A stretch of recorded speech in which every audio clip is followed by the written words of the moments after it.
What happens when a city decides to draw a line in the sand against national policy? Welcome to G Fun Facts Online, and today we're diving into one of the most talked about and controversial topics in urban policy, the sanctuary city. What are they? Where did they come from? And do they actually make communities safer and more prosperous? Let's find out. Our story begins not with politicians, but with faith. Back in the 1980s, people were fleeing civil wars in Central America, but the U.S. federal government wasn't granting them asylum. In a move straight out of ancient traditions, churches and synagogues stepped in, offering literal sanctuary and a safe haven from deportation.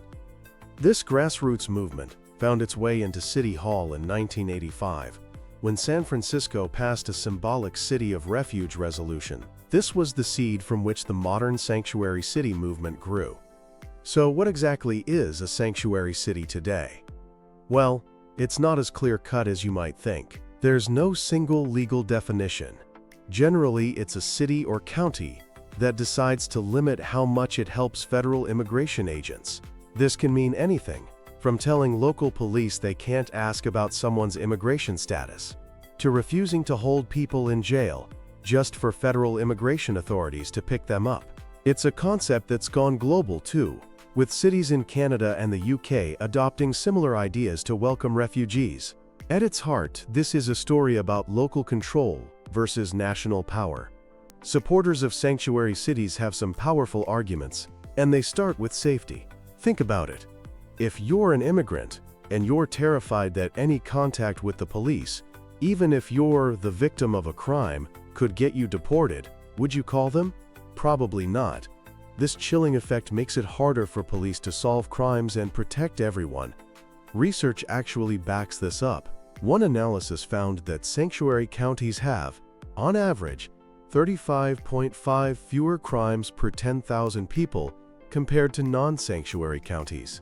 The idea is that when local police can focus on building trust and policing the community, instead of doing the job of federal immigration agents, everyone is safer. But it's not just about crime. Proponents also point to major economic benefits.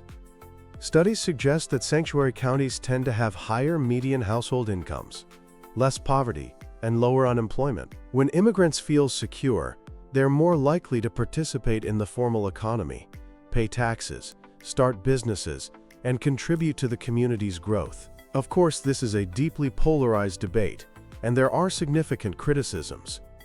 Opponents argue that these policies fly in the face of the rule of law, essentially creating pockets where federal laws don't apply. This has led to huge legal and political battles, with federal and state governments threatening to pull funding from sanctuary cities. Critics also worry about the strain on public resources. Can local schools and hospitals handle an influx of new residents who may need support? And what about the job market? There's a concern that an increase in undocumented workers could create more competition for low-wage jobs, potentially pushing down wages for everyone else. While this debate is loudest in the United States, it is a global conversation. In Europe, the idea of a sanctuary city is often more focused on providing support for legal refugees and asylum seekers. A study of 95 major European cities found that very few had policies specifically designed to help undocumented migrants. This just shows how different cities around the world are tackling the same fundamental questions of migration and what it means to belong to a community. So what's the future for sanctuary cities? It's uncertain. The debate is tangled up in legal challenges and shifting political winds. It forces us to ask some really big questions. How should power be divided between local and national governments? What is the role of a city in our modern, globalized world? And most importantly, how do we define community when people are moving across the globe more than ever before?